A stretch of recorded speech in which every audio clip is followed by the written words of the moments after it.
تو پھر یہ لوگ کیسے روزگار دیں گے اور کیسے کمپیٹیٹیو ہوں گے؟ پھر کیسے ہم تقابل تو کرتے ہیں پیٹرول کا بنگلہ دیش اور انڈیا کے ساتھ، لیکن لیول پلینگ فیلڈ نہیں ہوگی، کوئی بھی انڈسٹری ہو وہ کیسے ہوگا؟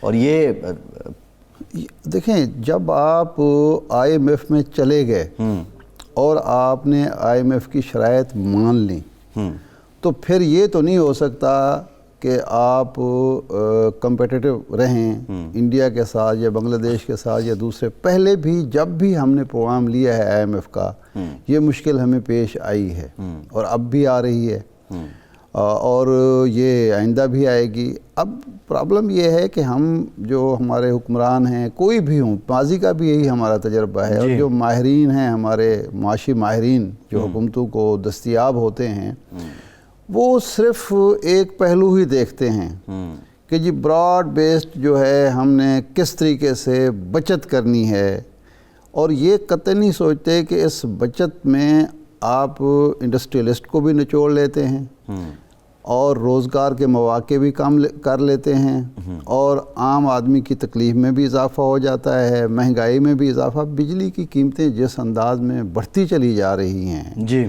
اب آج پھر خبر ہے 2.62 فی یونٹ، جی، یعنی یہ پچھلے 5 ہفتوں میں تیسری بار قیمت بڑھائی جا رہی ہے۔ نہیں لگتا ہے آئی ایم ایف نے جو کہا تھا کہ جن دام آپ بجلی بنا رہے ہیں اسی پہ عوام کو بھی بیچیں، وہ شرط لگ رہا ہے کہ پوری ہونے جا رہی ہے، لیکن ارشاد صاحب سیاسی پہلو پہ ذرا آتے ہیں۔ یہ جو مہنگائی کا طوفان ہے، کتنی دیر تک عوام یہ برداشت کریں گے یا اس بات کو مانیں گے کہ عالمی منڈی میں مہنگائی ہے تو چلو ہم بھی اس چکی میں پستے ہیں؟ عوام برداشت کریں نہ کریں، جب خان صاحب کو ان کے مشیروں نے، وزیروں نے یہ باور کرا دیا کہ جناب ٹریکٹر بہت بک رہے ہیں، موٹر سائیکلیں بہت بک رہی ہیں، عوام کی قوت خرید ہم نے بہت بڑھا دی ہے، یہ ایک طبقہ ہے جو میڈیا پہ آ کے شور مچاتا ہے کہ جی مہنگائی بڑھ گئی، جی، یا اپوزیشن ہے یا میڈیا ہے، اور لوگ تو بڑے خوش ہیں۔ تو اب ان کو کیا ضرورت ہے کچھ اس بارے میں سوچنے کی؟ یہی دیکھ لیجئے نا کہ جس طریقے سے یہ آیا ہے پیکج، جی، کہ آپ پیکج دے رہے ہیں، یعنی 1000 روپے اگر ایک خاندان کو 1000 روپے آپ اس کا اضافہ کر رہے ہیں، ایک خاندان کے لیے 6 افراد کے لیے 1000 روپے کا اضافہ، کتنے 150 روپے پر فی کا صبح، 13 کروڑ بندوں کو فائدہ ہوگا۔ ساتھ ہی آپ نے پیٹرول بھی بڑھا دی، جی، آپ نے بجلی بھی بڑھا دی، جی، اور اس کے نتیجے میں باقی اشیاء خورونوش کی قیمتیں بھی بڑھ گئیں، اور وہ 1000 جو ہے وہ غتربود ہو گیا، اور آپ مطمئن ہو گئے کہ جی ہم نے تو اضافہ کر دیا ہے لوگوں کی آمدنی میں، تو اب کیا ضرورت ہے؟ اگر آپ ارشاد صاحب اجازت دیں جب تو یہ سوچ کا یہ انداز ہوگا یا اس طریقے سے گمراہ کیا جائے گا وزیر اعظم کو، ان کے اقتصادی مشیر اور دوسرے جو لوگ ہیں، تو اس کے بعد ہم کیا توقع کر سکتے ہیں کس طرح سے بہتری ہوگی؟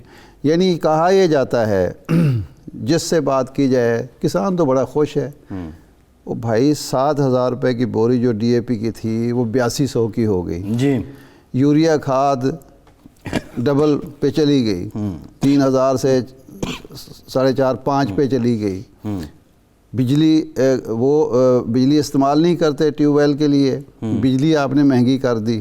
کسی دور میں ایک ہوتا تھا جو ٹیوب ویلز کے لیے انہوں نے ایک مخصوص رہتی نرخ رکھے ہوئے تھے، وہ انہوں نے ختم کر دیے، خیر وہ سابقہ حکومت نے ختم کیے تھے، وہ اب ہے نہیں۔ ڈیزل استعمال ہوتا ہے ٹریکٹر کے لیے، تھریشر کے لیے، باقی جتنے زرعی آلات ہیں وہ آپ نے مہنگے کر دے، زرعی ادویات آپ نے مہنگے کر دی۔ اگر اس کی کاسٹ آف پروڈکشن کسان کی آپ بڑھا دیے تو اس کو خوشحال کس طرح سے کر رہے ہیں؟ کاسٹ آف پروڈکشن تو آپ نے بڑھا دی ہے، آپ اس کو جو کاسٹ آف سیلنگ ہے یا جو وہ قیمت فروخت ہے وہ بھی آپ بڑھا رہے ہیں۔ وہ ادا تو عوام نے ہی کرنی ہے نا، ہم نے ادا کرنی ہے نا، عوام نے ہی کرنی ہے، اس پہ بھی آئے گا۔ اچھا، میں ابھی آپ ریلیف پیکج کی بات کر رہے تھے، بڑا انٹرسٹنگ، معیشت دان جو ہیں وہ اس پہ اپنے سٹیٹس نکالتے ہیں۔ حکومت کلیم کرتی ہے کہ 3 کروڑ خاندان اور 13 کروڑ لوگ ہیں جن کو 120 ارب روپے سے فائدہ پہنچے گا۔ اگر 13 کروڑ لوگوں پہ 120 ارب روپے کو تقسیم کیا جائے تو جو ہر بندہ ہے اس کو 6 مہینے میں جو ریلیف پہنچ رہا ہے ارشاد صاحب 953 روپے ہے۔ ماشاءاللہ،